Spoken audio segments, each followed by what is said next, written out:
Assalamualaikum warahmatullahi wabarakatuh. Selamat siang. Perkenalkan, saya Fadila Aini, dosen pendamping mata kuliah Manajemen Bencana dari Fakultas Kesehatan Masyarakat Universitas Sumatera Utara.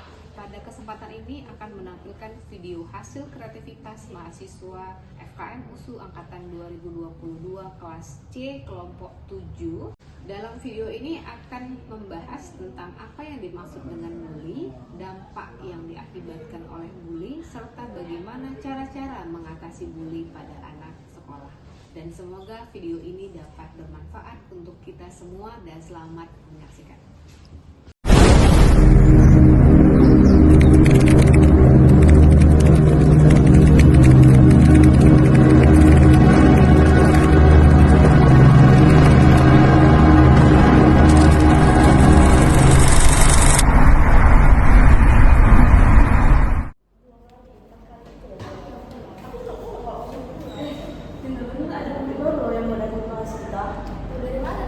Iya, tadi aku nengok di ruang guru soalnya. Sekarang bosan banget nggak sih kayak gitu? Terus kita makan, ngapain? Gara-gara itu aku masih tahan dia. Atau di kelas ya?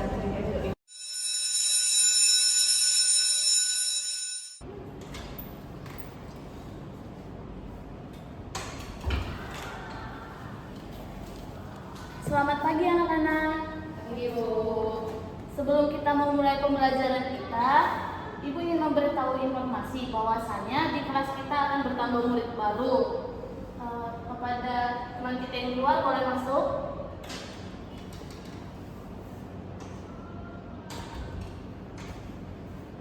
Perkenalkan diri Anda, semuanya mohon diperhatikan. Halo, perkenalkan nama aku Pranti Repa Damani, bisa dipanggil Repa. Aku pindahan dari SMA Negeri 1 Medan. Semoga kita bisa berteman semuanya. Kamu silakan duduk di bangku kosong.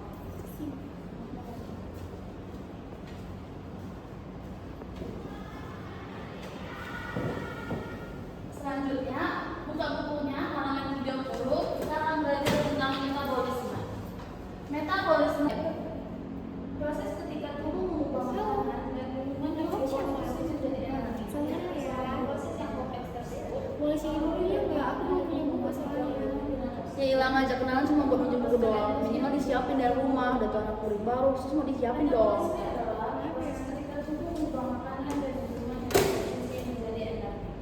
Sekian pertemuan pembelajaran kita hari ini. Kita lanjut di pertemuan berikutnya. Terima kasih.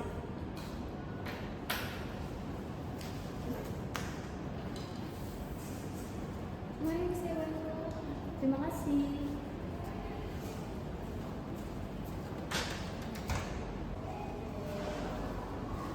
Bagaimana pertama kamu sekolah di sini? Menyenangkan sih ibu. Semoga kamu bisa betah di sekolah ini dan akrab sama teman-teman kamu ya. Iya bu, mereka semuanya menyenangkan sih. Bagus ya.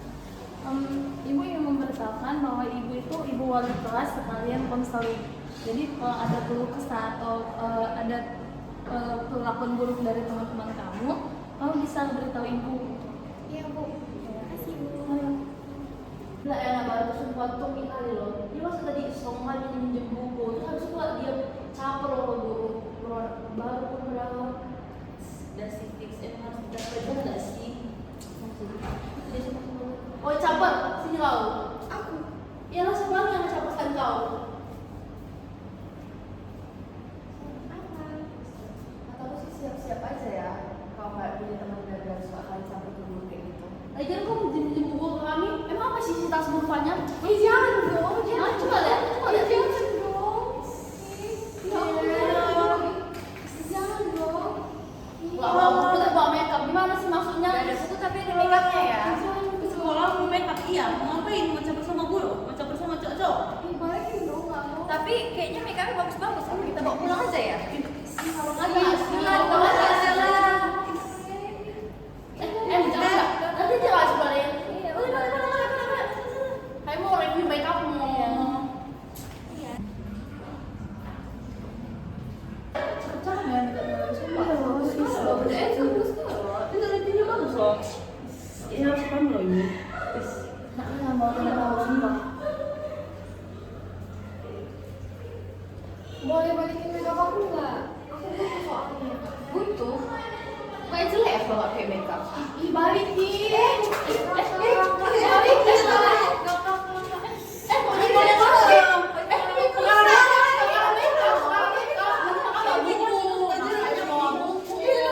Jadi jangan mau buka makeup. Makanya mau buka. Makanya biar aja dikasih pelajaran. Selamat pagi semua. Pagi, Bu. Semua sudah hadir kan? Belum, Bu. Loh, Franti kemana?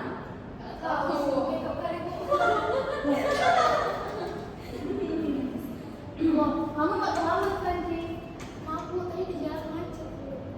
Kamu baru hari kedua loh masuk sekolah ini. Kamu udah terlambat aja. Lain kali diusahain supaya tidak terlambat ya. Baik Bu, terima kasih Bu. Silakan duduk. Sudah. Kita mulai pembelajaran kita. Kampus lu nggak bisa caper lagi, udah ditandain lagian udah hari kedua telat, mending tidur aja di rumah. Makeup ya.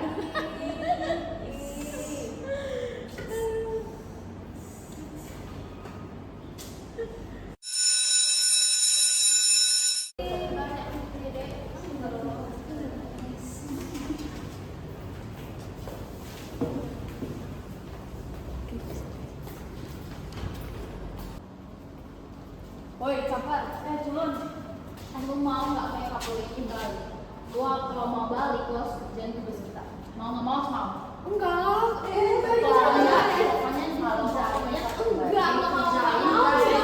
kalau pokoknya harusnya sudah selesai. Hari ini harus sudah selesai. Pokoknya harus sudah selesai. Pokoknya harus sudah selesai. Saya mau Sampai selesai hari ini juga. Loh. Ada apa ini? Kamu nggak mau mana? Apa yang kalian lakukan? Kalian semua ikut saya ke BK.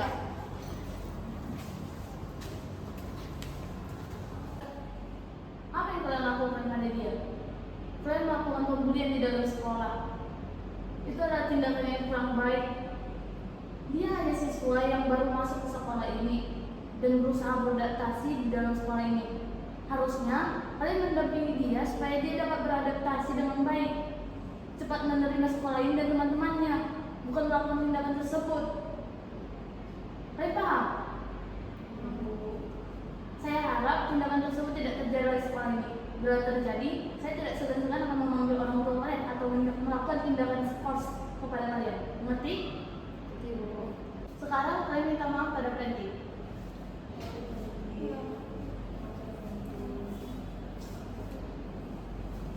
Saya harap kejadian tadi tidak terulang kembali dan kalian bisa berteman baik dengan dia. Mengerti? Sekarang kalian kembali ke kelas kalian masing-masing.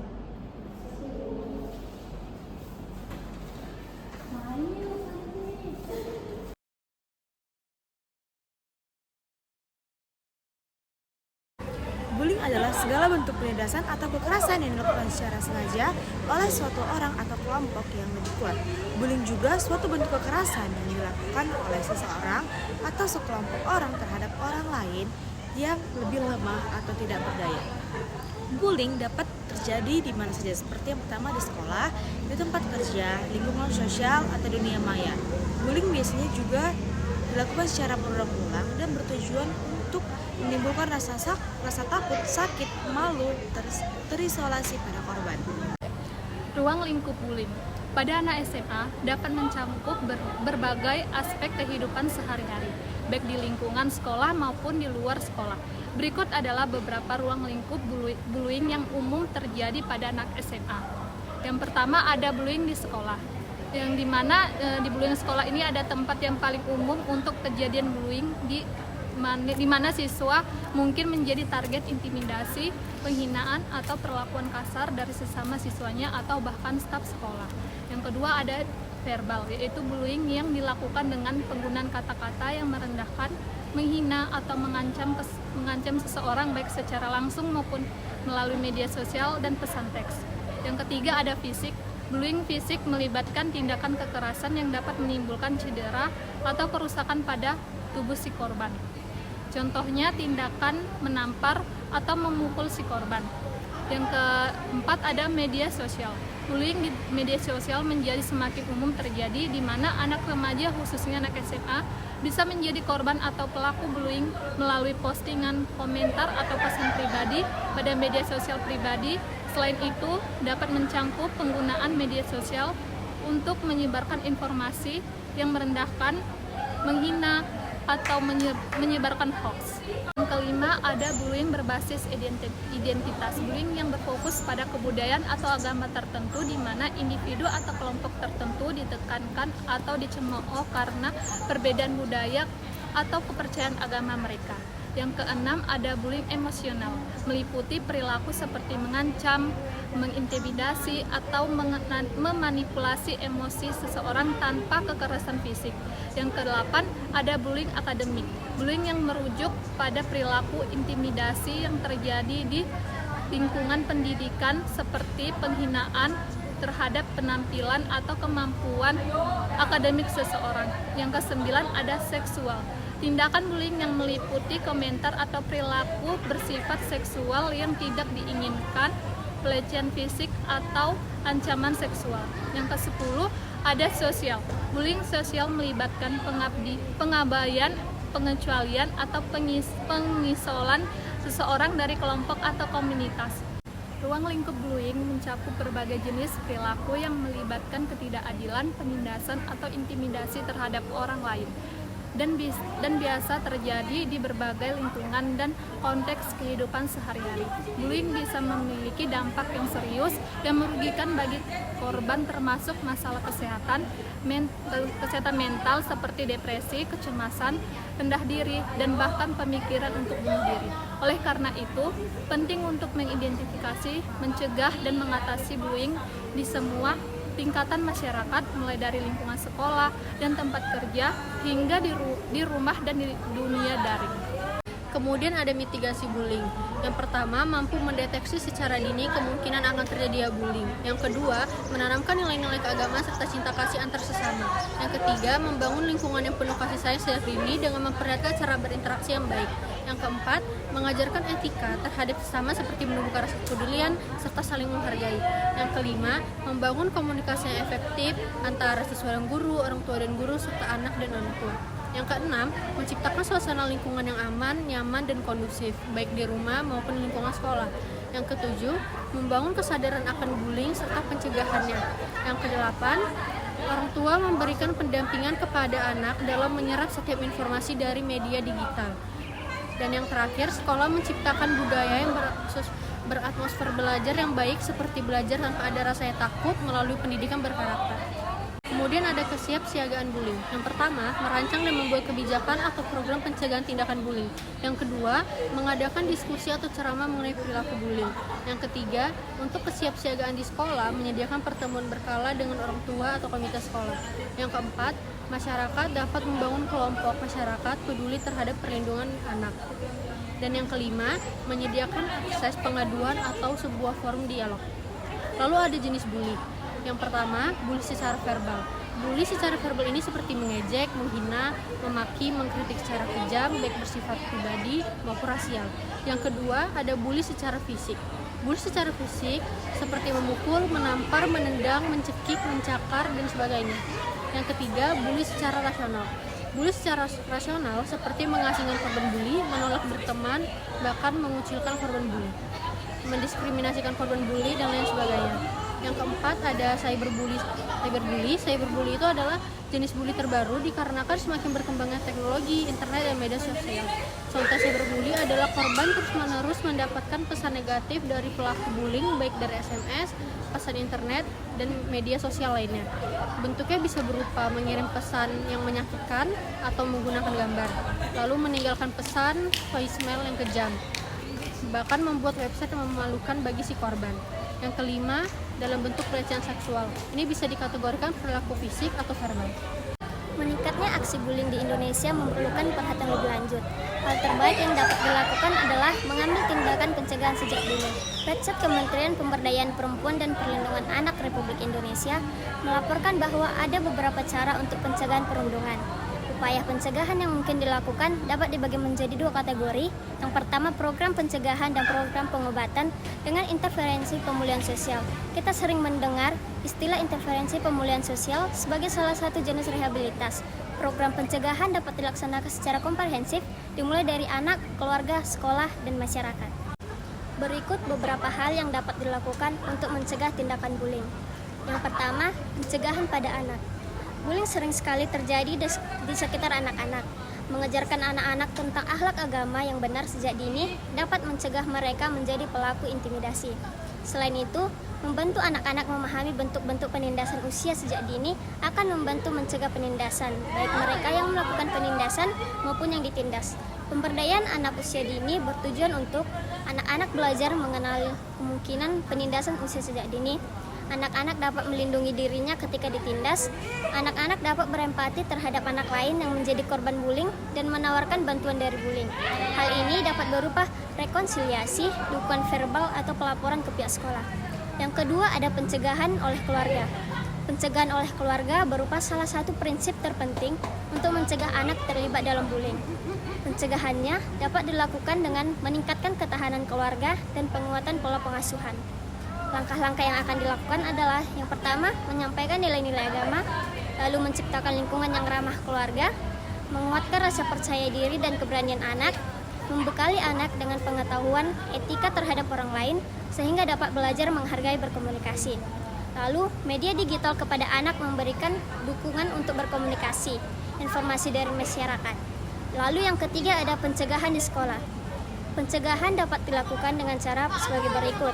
Yang pertama, melalui program pencegahan seperti kampanye anti-bullying, lalu membangun komunikasi yang baik antar guru dan siswa, menciptakan lingkungan yang aman untuk pelajar. 4. Pencegahan di masyarakat. Pencegahan ini dapat dilakukan melalui pembentukan kelompok masyarakat yang didedikasi untuk perlindungan anak. Selain upaya preventif, dapat pula dilakukan upaya pemulihan sosial yang disebut dengan upaya rehabilitas. Cara ini bertujuan agar pelaku intimidasi memahami akibat dan perilakunya. Lalu ada tanggapan darurat. Interferensi segera jika terjadi insiden bullying. Pihak sekolah harus segera melakukan interferensi untuk menghentikan tindakan bullying dan memastikan keamanan korban. Lalu ada pendokumentasian. Semua insiden bullying harus didokumentasikan secara rinci, termasuk waktu, tempat, pelaku, korban, dan saksi-saksi. Kemudian ada komunikasi dengan orang tua. Pihak sekolah harus segera menghubungi orang tua atau wali dari korban dan pelaku untuk memberikan informasi dan meminta dukungan. Lalu ada penanganan psikologis. Korban bullying perlu mendapatkan dukungan psikologis dan konseling untuk memulihkan kondisi mental dan emosionalnya. Rehabilitasi bully. Fasilitas rehabilitasi dirancang untuk meningkatkan kesehatan mental para korban perundungan atau bully. Perancangan rehabilitasi ini bertujuan untuk menjadi wadah bagi para korban bully agar para korban dapat kembali beraktivitas dengan normal. Melalui kegiatan atau program learning, sharing, praktis diharapkan dapat membantu untuk mengembangkan kemampuan para korban dengan memulai berinteraksi sosial dan mengurangi resiko para korban mengalami bully kembali. Dan dengan pendekatan dengan para korban bully, dikarenakan para korban bully cenderung berpikir negatif dan menarik diri dari lingkungan sosial. Sehingga dirancang area komunal untuk mendorong interaksi sosial, diadakan diskusi dan saling berbagi cerita serta melalui metode intimasi yang bertujuan untuk mengembalikan kepercayaan diri para korban bullying dan dapat membangun hubungan terhadap sekitar dikarenakan dampak dari bully tersebut. Dan melakukan kegiatan berupa konseling dengan psikolog dan jika bully terjadi di area sekolah dapat melakukan konseling dengan guru BK.